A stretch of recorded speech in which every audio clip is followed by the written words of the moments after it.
স্থলভাগে নয়, এবার সাগরের গভীরে পাওয়া গেল রাস্তা। সে রাস্তাও আবার আজকালে নয়, ৭,০০০ বছর বয়স।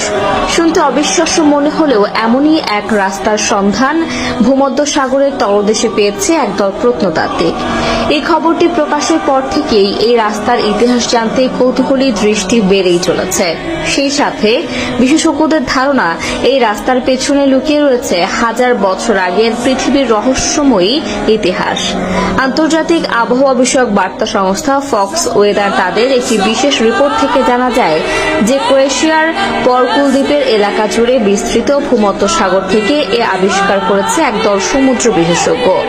এ সময় গবেষকরা জানান, সালিনের একটি প্রত্নতাত্ত্বিক অনুসন্ধানের সময় প্রায় ১৩ ফুট জুড়ে সাবধানে স্তূপকৃত পাথরের প্লেট উন্মোচন করার সময় তারা রীতিমতো অবাক হয়ে গিয়েছিলেন। সময় নষ্ট না করে তার প্লেটগুলো আরো